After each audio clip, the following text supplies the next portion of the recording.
So today is all about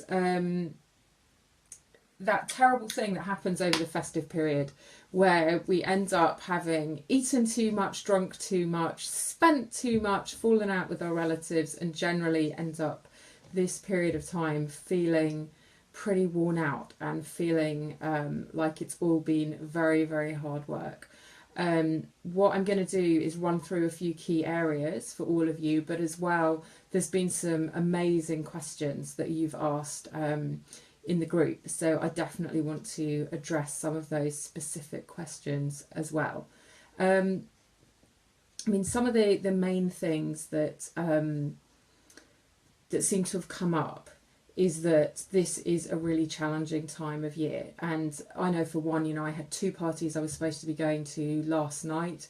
And more than one thing on any one night is always a recipe for feeling kind of exhausted. And next week and the week after seem to be absolutely jam-packed with so many different things. So I know I'm not the only one who's going through this, judging from everybody that I've been speaking to and from all the posts in the group. It's just a crazy time of year. So the very first thing that I want to bring everybody's attention to in terms of avoiding festive fallout is that your number one best tool that you have is being fully conscious, is being absolutely aware of what's coming up, what's going on for you, how you're feeling, what your challenges are.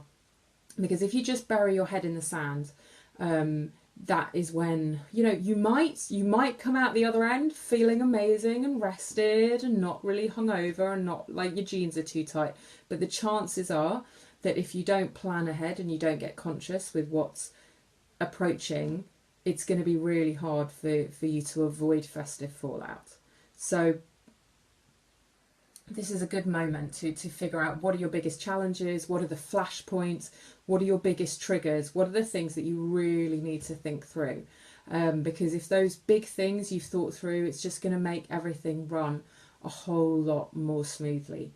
I guess if there's one thing I want you to take away from this, apart from be conscious, is that the more that you act in a way that is supportive of your physical, emotional, mental well-being and skip on all the things that detract from your physical, emotional, mental well-being, the better.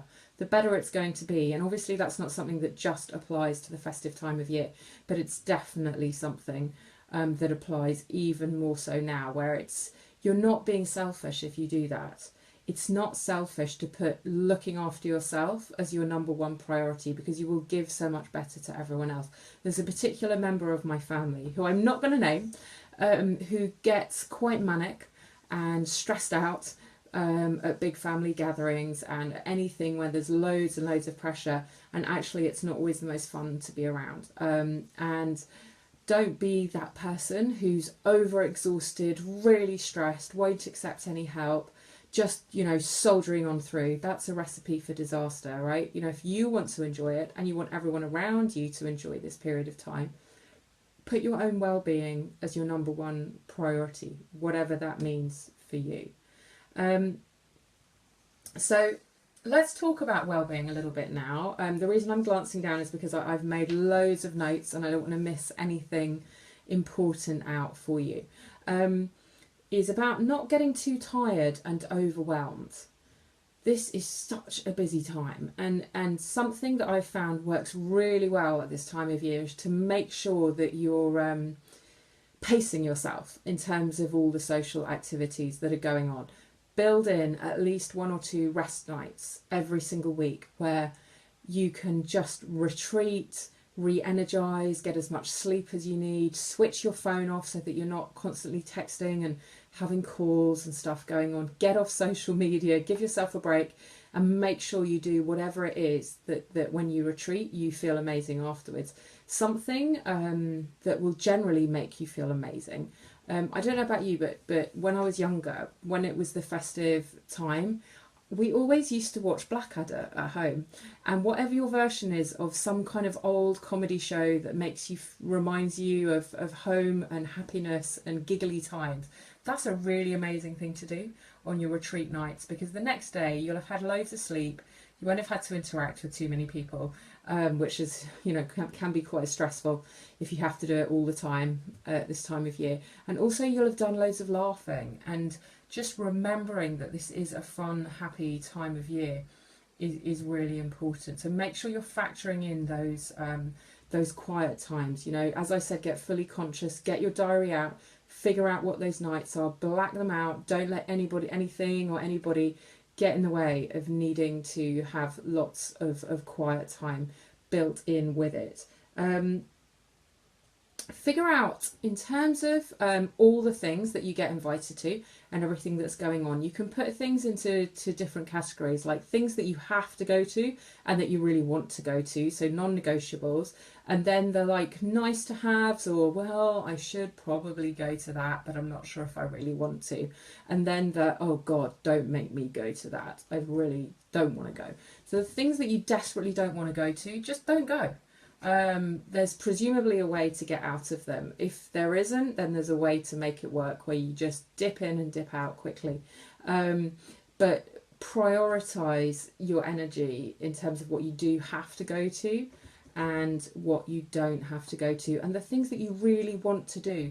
If you pack your diary with stuff that you feel obligated to go to and skip out on the things you really want to do, that you feel are fun and lovely with people you really enjoy being around, that's not a good recipe for feeling good at the end of the festive period either. Make sure that the people that really matter to you, the things that really matter to you, that make you feel really happy, prioritise them. It's okay to do that. In fact, it's really important to do that.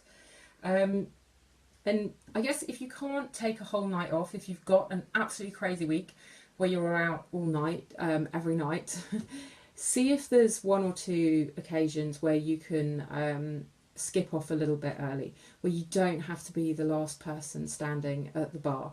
You don't have to see things through to the end.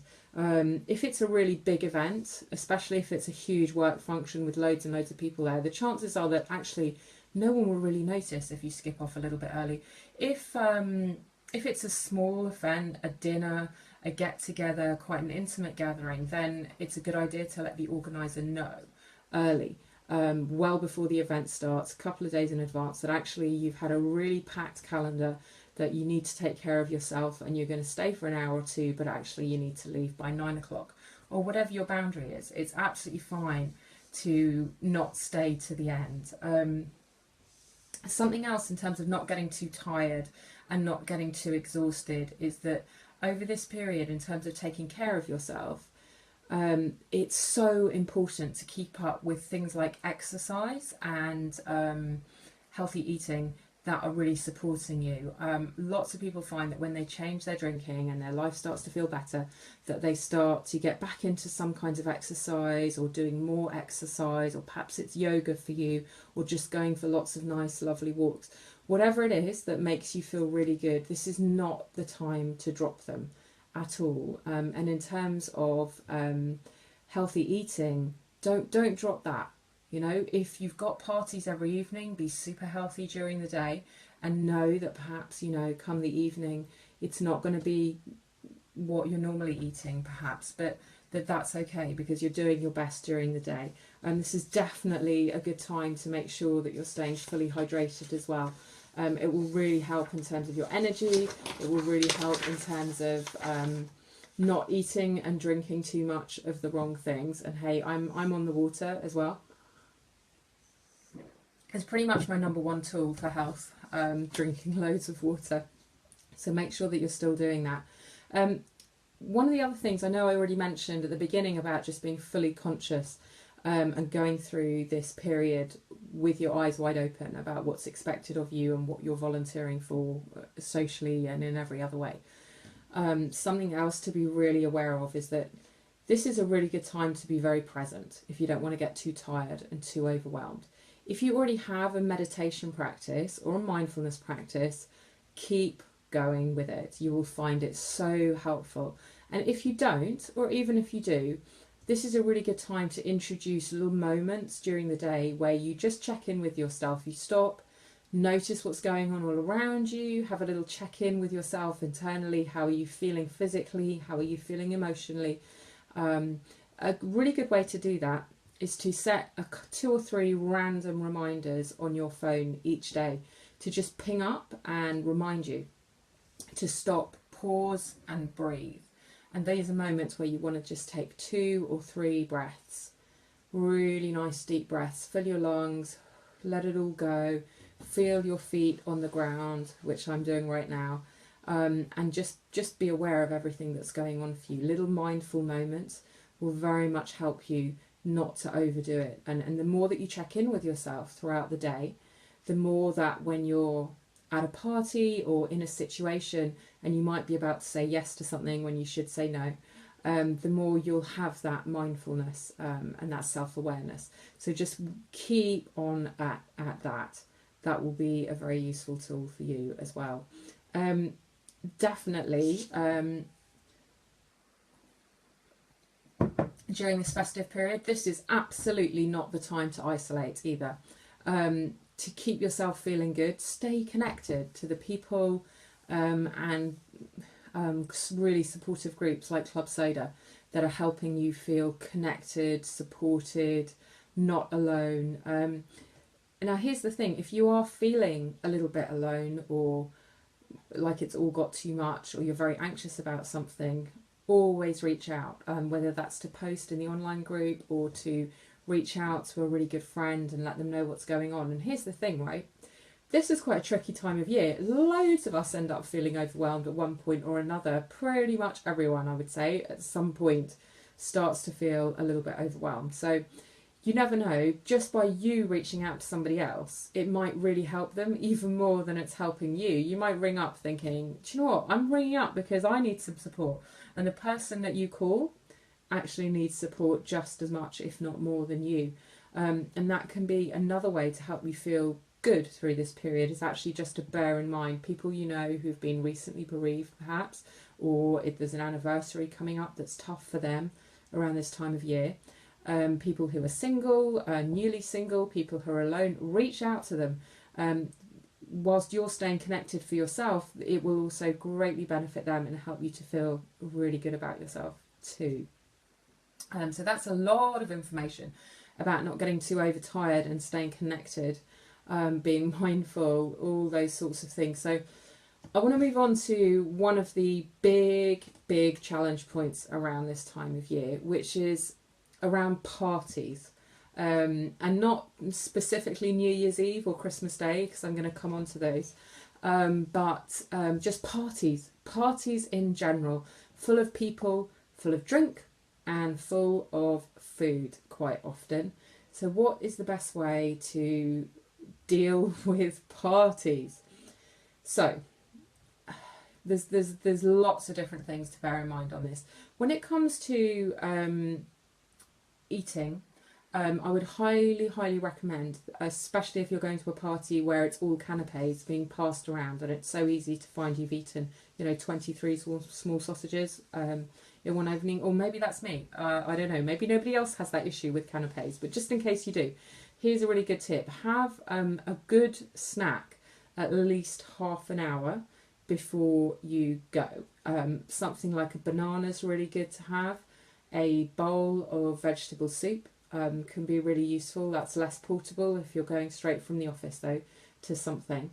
But if you've just lined your stomach and you've taken the edge off your hunger, you're much less likely to pig out and find that you've eaten way too many canapes, whether it's cheese straws, sausages, I don't know, whatever your trigger is. Crisps, right? Crisps is a really serious one. That's actually apparently my superpower. One of my best friends has told me that I have an unlimited capacity for crisps.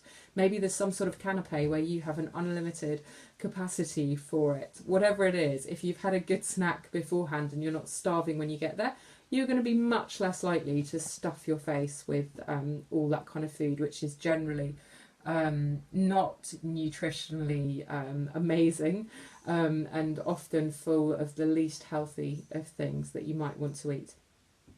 Definitely make sure that you stay hydrated. If you have really tight drinking goals that you're trying to stick to, and especially if you're quite newly given up or cut back significantly, then being fully hydrated is your friend. if you know you've got a big challenging party on, don't be gasping for a drink when you get there, because that could make it harder to make a good decision about what you're going to have to drink when you get there. So make sure you're fully hydrated during the day and before you get there. Before you get there, decide what you're going to be drinking and eating. Decide, especially if you're not drinking any alcohol, what are the things that you want to have. I mean, you may not want to have 14 Diet Cokes.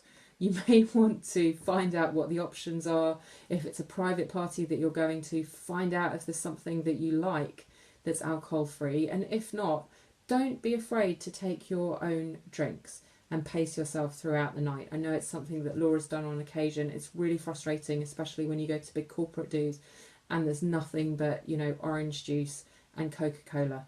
There's really is only so many of each of those that you can drink of a night without feeling seriously ill, and rather uncomfortable and ridiculous, asking for another one.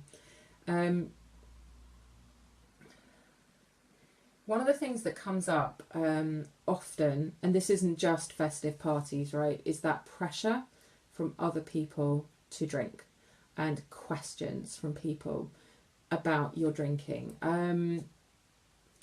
I know a couple of people, when I was saying, you know, what are the things that you most struggle with around this time of year, this was a really, really big one. Definitely, this is not something to just bury your head in the sand about and think, well, hopefully no one's going to ask me and it's all going to be all right. Make sure that you've thought through exactly what you want to say. It could be that you want to say, at every single party, assuming the same people aren't going to be there at each one, I've got so many social events that I'm not drinking at all of them, and this is one of my not drinking parties this week. No one's going to complain about that. Well, they shouldn't do anyway. Another good thing to say is to say that you are on a bit of a health kick. Despite the fact that it's the festive season, you're still on a health kick and you're loving how much better you feel with less alcohol in your life, and you're also loving the fact that you don't have hangovers. Now, here's one of my favourite tricks for deflecting attention, is that attention is a bit like a torch. If you imagine a torch, it can only shine in one direction at a time. So if the spotlight is on you and why aren't you drinking, turn that spotlight around as quickly as you can onto somebody else in the group or the other person. So if you make out like it's a massive deal and you let that spotlight sit on you're not drinking for as long as possible, you're going to start to feel the heat and you'll get more and more uncomfortable. But the more relaxed and, hey, I'm just not drinking at this party, I'm on a health kick, or I feel great without any hangovers, now turn the torch away from you, turn that spotlight off you and shine it onto somebody else and say, so how about you? How's that project going that you're working on? Or how's the wedding plans? Or how's so-and-so? Just ask them about themselves. Generally, people love to talk about themselves. And the more that you show that you're very relaxed about your drinking position, it's no big deal. It becomes no big deal. If you seem uncomfortable, you're shady with your answers, you're embarrassed, the more that people are going to start to dig. So just be, practice saying it in the mirror if you need to. I'm just not drinking tonight. I've had so many parties on last week, or I overdid it. I've decided I'm not drinking tonight. So how about you? How's that thing going? It's a very relaxed, natural flow in the conversation that I'm sure you will find flows easily. Now, you may get people who are extremely judgmental, who are extremely pushy. Don't be afraid to say to them, you seem to have an issue with the fact that I'm not drinking. Have I touched a bit of a sore point in you? There was a lady who I used to work with who went on and on and on about it, and the minute that I suggested to her that only people who had issues with their own drinking minded about me not drinking, she never mentioned it again. If they're really close drinking buddies, people that you've drunk with over and over the years, then if they really are good friends, they won't mind. They really won't mind. I promise you, the people who really genuinely care about you will definitely not mind that you're not drinking. Thanks for that heart. Someone's given me a heart. I love it when I get a heart when I'm speaking. Yeah, the people who matter don't mind, and the people who mind, they don't matter. And I know I've said that in this group before, but it's absolutely 100% true.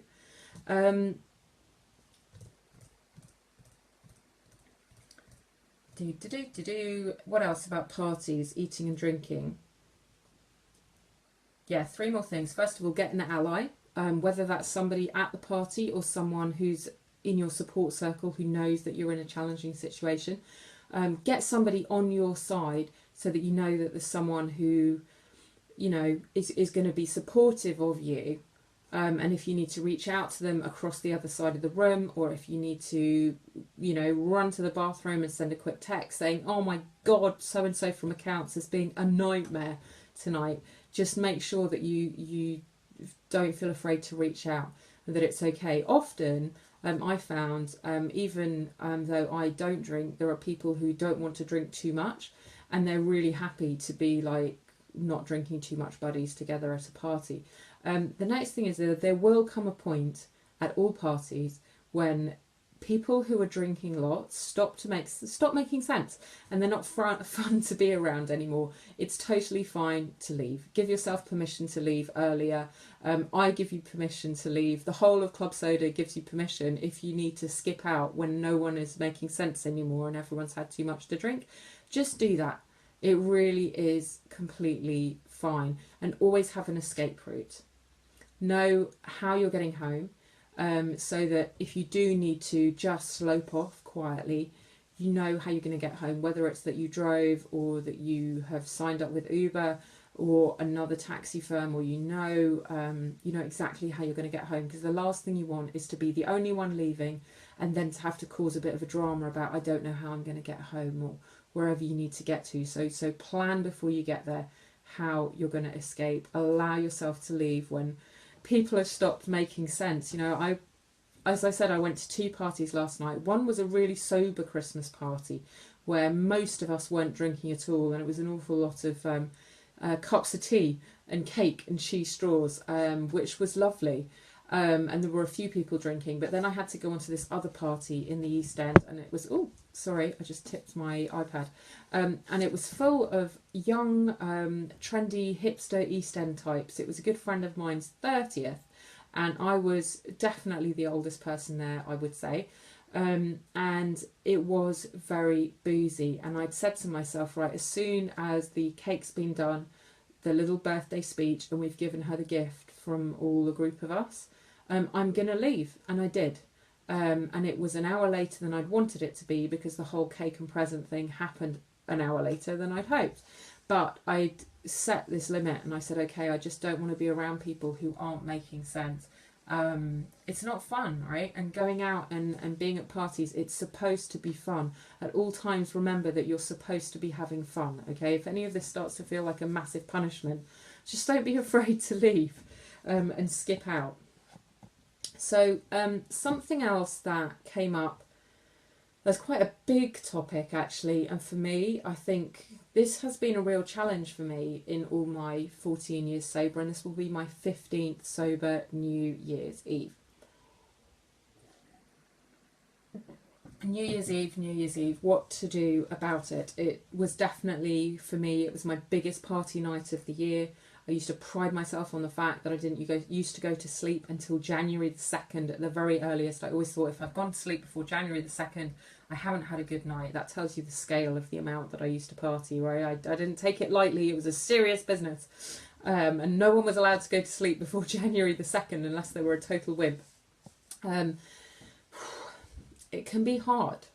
It can be hard on New Year's Eve, and this is definitely a time to be ultra conscious and ultra brutally honest with yourself, because it just might be that your normal party buddies are going to want to get really quite drunk, and it may be a very boozy affair on New Year's Eve. So that's the first thing, is it going to be okay for you to still do the same thing that you've always done with the same people, or do you need to make another plan, or do you need to persuade your inner circle who you normally do stuff with to do something slightly different with a different focus rather than the usual thing? So if it's normally all booze and dancing and, you know, staying up till 4 in the morning, is it possible that you can do something that's a bit more dinner and a little bit of booze on the side and board games or something like that?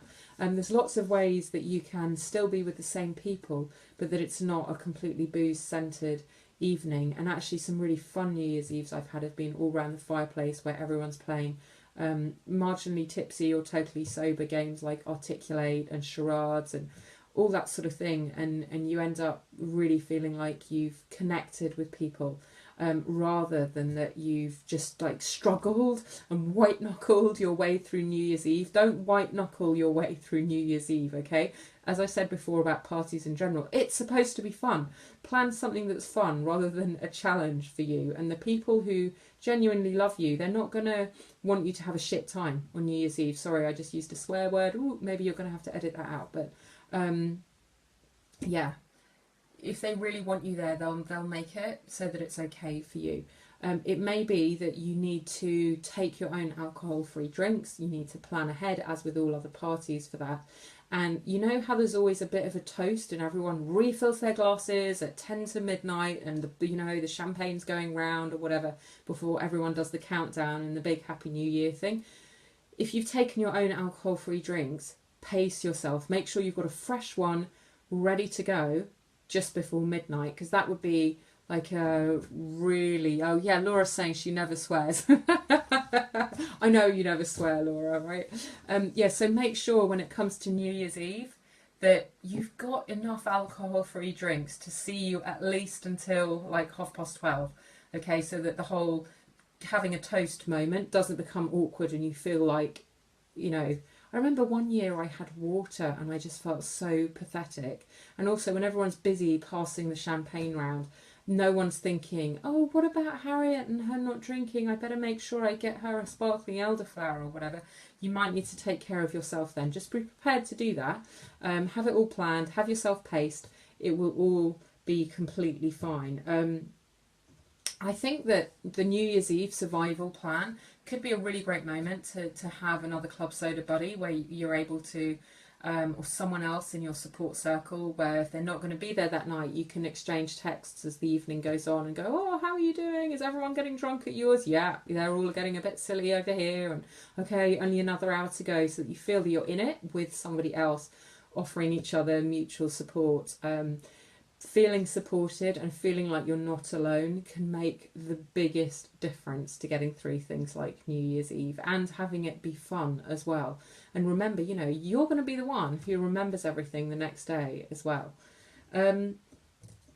Someone said to me when I was saying what would you like to know about, said what about like that New Year's Eve they felt was the time they were most likely, sorry there's a swear word coming now, swear alert, that they were going to press the festive fuck it button.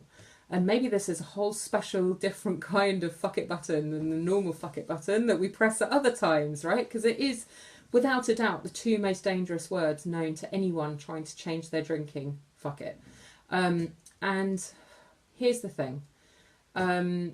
Yes, New Year's Eve can be a trigger, but any other time can be a trigger. And 1 minute, 1 hour at a time, you can get through absolutely anything. I think it's very important to be really clear with yourself going into something like New Year's Eve about whether you are a moderator or whether you're trying to stay completely away from the drink. If you think you can moderate, but that 1 drink is your limit, maybe you want to save that for that right as midnight comes moment. Because if you've had it at 7 o'clock, the chances of you not having any more drinks until midnight are very low, aren't they? Let's face it. So pace yourself. And if you are going completely alcohol free, just be brutally honest with yourself about whether you can cope with being with those people in that scenario or whether you need to make a different plan. Yeah. And I guess when it comes to that in the moment, like, oh, fuck it, I'll have a drink thing.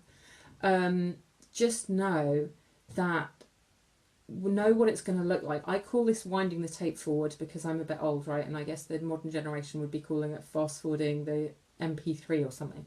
But wind the tape forward. Know how this story plays out. So know that for you, if 1 drink always turns into 8, know that if you have one, you are in fact probably going to have 8, and you're going to feel wretched the next day. You might do or say things you're going to regret. If you're an I love you drunk, maybe you're going to be doing all that kind of I love you soppy stuff with people and feel embarrassed the next day. If you get to be quite angry or morose, know that that's what's going to happen for you, and be really clear about how you feel the next day about having drunk as well. Do you beat yourself up? Do you feel absolutely wretched physically? Because if you do, New Year's Eve is no different. I hate to be the bearer of bad news, but if that's how you feel after every time that you've drunk, it's going to be the same on New Year's Day. And I'm very sure you don't want to wake up on New Year's Day with that, oh my God, what have I done feeling. You really want to wake up feeling amazing, and really proud of yourself. And I know that everyone in the Club Soda community is going to be massively cheering on everybody else in terms of hoping and supporting each other through New Year's Eve. So yeah, anything else about New Year's Eve? No, I seem to have gone through all my New Year's Eve notes. If I've forgotten something and you've got questions, please type them away so that I can make sure that I cover them. Christmas Day. I know this isn't coming in chronological order, is it? But I guess because I was doing parties, I thought New Year's Eve, that definitely comes under parties. So Christmas requires another sip of water to get my head around Christmas Day for all of you. The first thing is, when it comes to drinking and eating on Christmas Day, especially when it comes to food, let's think about food on Christmas Day. This is just one day. When you're looking at the entire, several weeks of festive period, if there's any one moment where you want to give yourself a kind of no holds barred card, a get out of jail free card for eating as much as you want, if you want to do that on Christmas Day or a single other day, then do that, but know that it is just one day. It's not about the entire period. So yes, you might say, okay, Christmas Day, that's it, I'm not going to fuss about how much I eat, and just allow yourself to enjoy every single mouthful if that's the case. Okay, people are loving this. They're loving the idea that giving themselves permission to just enjoy every single mouthful is a really good thing. As I said before a few times, this period is supposed to be fun. It's supposed to be enjoyable. And if that means for you that on Christmas Day you go, yeah, I'm going to have the starters and I'm going to have a massive breakfast and I'm going to eat chocolate throughout the day whenever I want to. And I'm going to have extras of Christmas pudding and ice cream, and then later on I'm going to eat whatever. That's okay. That's okay, so long as you just keep it to being that one day and it doesn't kind of spill over into all the days either side and suddenly it's New Year's Day and it's been going on for a week. So just allow yourself that, give yourself permission for Christmas Day to be different. Dry throat there. Stay hydrated. Again, that is always a number one not overeating tip. The reason I'm saying that, I don't know if you knew this, but it's the same brain signal for hungry as it is for thirsty. And quite often we think we're hungry, but we're actually thirsty. So if you do just keep yourself fully hydrated throughout the day, it will help you not to pig out, not to overeat so much. And you'll feel less of that kind of like toxic, "Bro, I've eaten so much today" thing that so many of us experience on Christmas Day and during this period. Oh, goodness me, other people. This is the big deal on Christmas Day, isn't it? The big trip up isn't that you're going to eat one too many mince pies, right? The big deal about Christmas Day is dealing with relatives and family and in-laws and all those sorts of people. Be really conscious about this. Know who the people are that push your buttons. Know what the kind of traps are that they like you to fall into. Stay out of the ring as much as possible. You always have a choice about whether you get in the ring with somebody. I like to see it like this. I have certain members of my family who push my buttons, and I don't think they do it on purpose. Well, I bloody hope they don't anyway. But if imagine that you were, I don't know, standing in the sea, okay?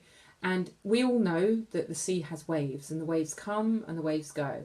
You can either stand facing the sea, looking at the waves, going, okay, I know that the waves are going to come, and as a really massive one, which you imagine to be your mother-in-law having a dig at you about your weight or something, right?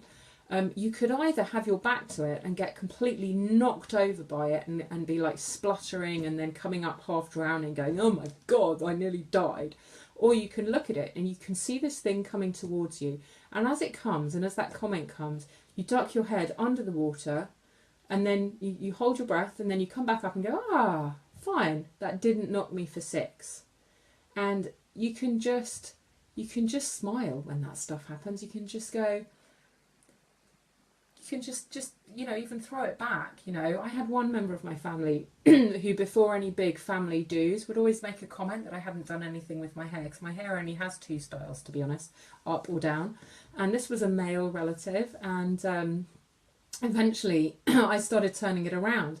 And when this person would say, oh, I see you haven't done anything special with your hair for this birthday party, I would just turn around and go, yeah, well, I'm loving your special birthday party hairstyle as well. And actually, often the first time you deflect it back at someone, it can feel a little bit odd. But if you say it with a smile and a laugh, and like it's just banter, they get the message. They really do get the message. And often this is a time to massively be of service. It doesn't matter that it feels unfair that you're doing all the washing up or the plate clearing or the dishwasher loading or the making of cups of tea. The more annoying the people are that you're with, the more you should be of service and just try and make the day run smoothly. Just stop thinking about yourself.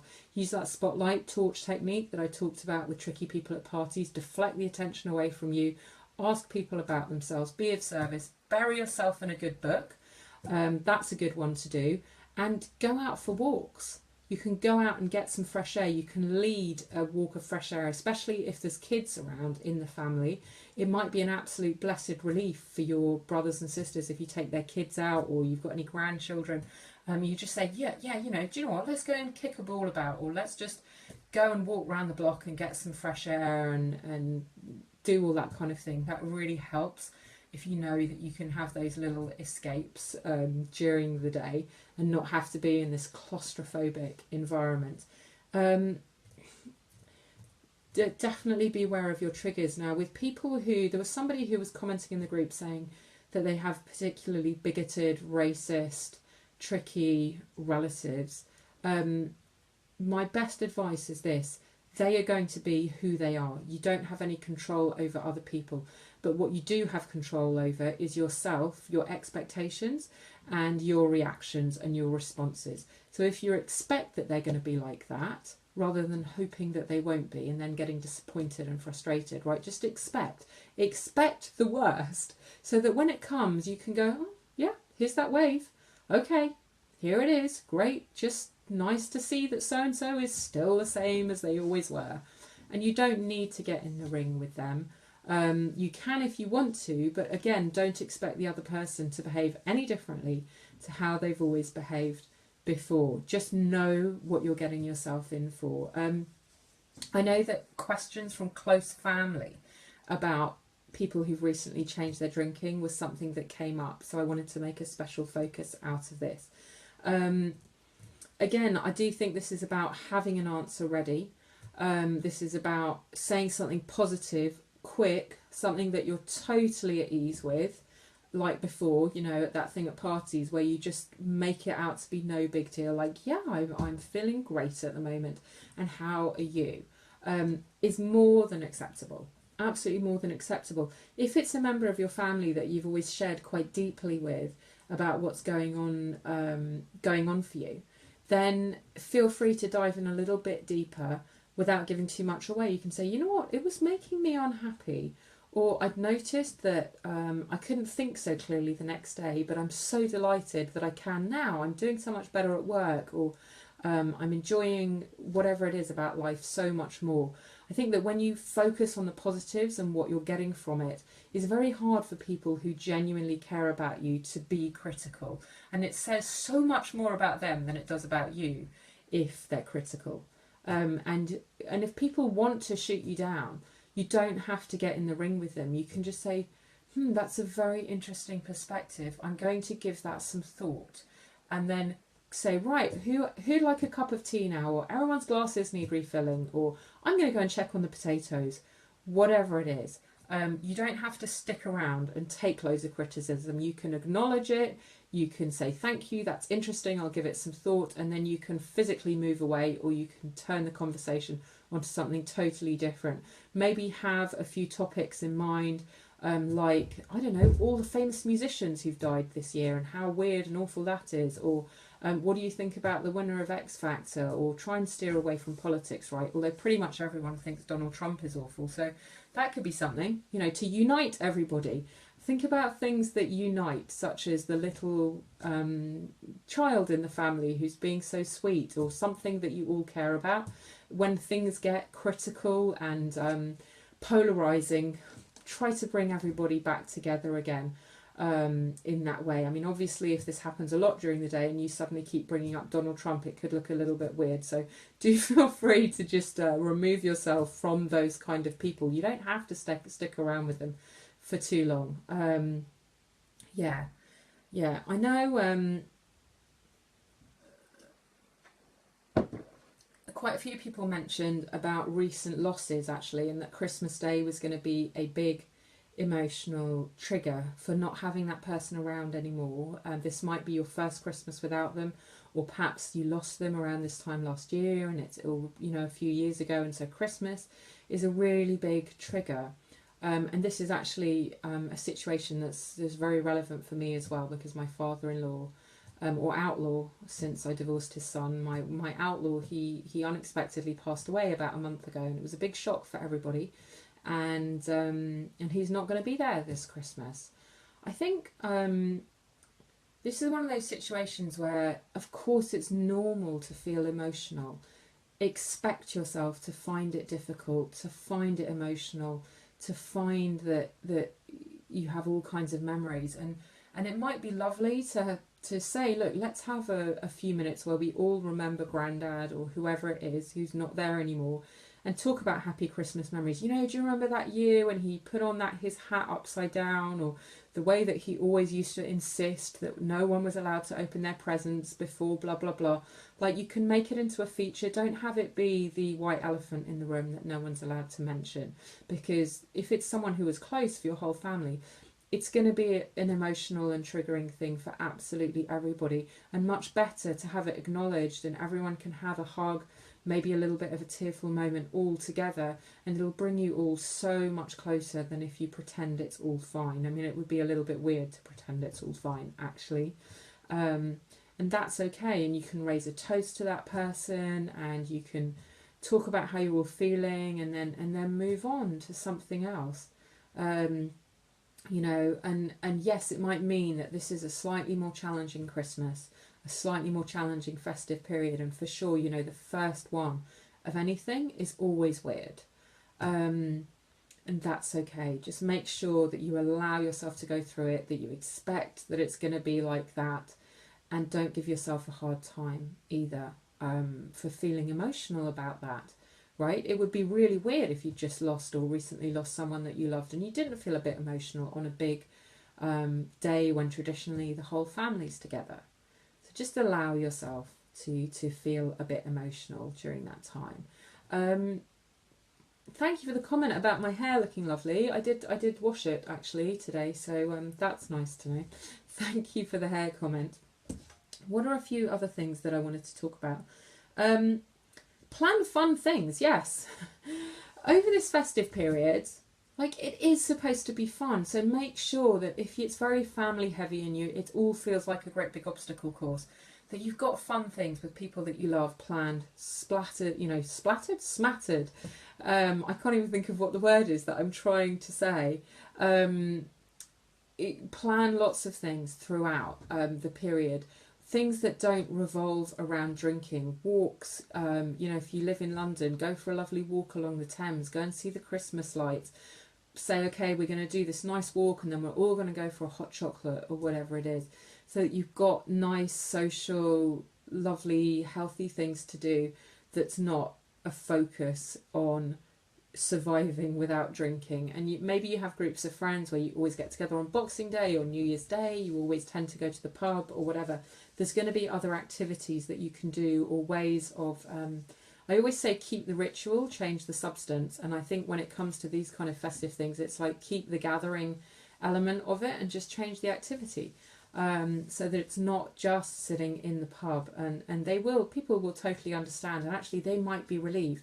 They might be already feeling like, whoa, it's way too much sitting around eating and drinking time, and they would be super happy to go for a nice walk in the countryside or along the river or something like that, as well. So what to do if you fall off the wagon, right? Because it's all very well going, yeah, I'm not going to drink here and I'm not going to eat too much there, and I'm definitely going to get through New Year's sober. What do you do if it doesn't go to plan, right? And if the festive fuck it button gets pushed? The first thing to do is don't give yourself a hard time. That's not going to help. Anything that's in the past you can't change, and stressing over it is not going to actually make the situation any better. It's a learning experience. Unfortunately, pain is the touchstone of all growth, pretty much, so it would seem. So allow yourself to learn from the situation and get straight back on the wagon.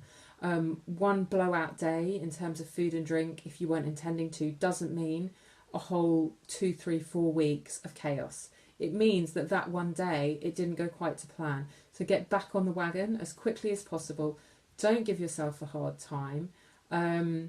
Congratulate yourself for managing to limit it to that one day, that one party, that one whatever, and just get back on course with whatever it was you wanted to do in terms of your goals over this period.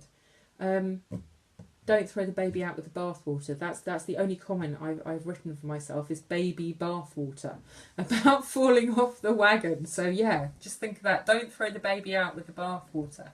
If it's all gone a bit crazy wrong and you've got drunk or you've stuffed your face when you didn't mean to, get back on that wagon. Don't give yourself a hard time, and it will all be absolutely fine. Is there anything, because I'm kind of coming to the end of things that that people asked me to cover and things that I planned on covering. So now's the moment if you wanted to ask any questions to do that. Yeah, because I'm here for you to answer your questions. Actually, I know one thing that I didn't cover was about not spending too much money, and definitely, without a doubt, the principles of what I've talked about can be applied to money. In terms of presents, I know for me it works really well to have an Excel spreadsheet, and I know like Christmas is only another 2 weeks away, isn't it? So maybe a lot of you have done a lot of your Christmas shopping, but if you haven't, not rather than panic buying, just having a list and then having a night on Amazon or one afternoon at the shops or one evening where you just blitz the whole lot is very effective for not overspending, and just being able to tick things off and being conscious and awake with the whole thing. Nobody seems to be asking any more questions, so I'm going to assume that we're all done. Thank you so much for those of you that tuned in live and for your feedback as we've gone along. It means a lot to me.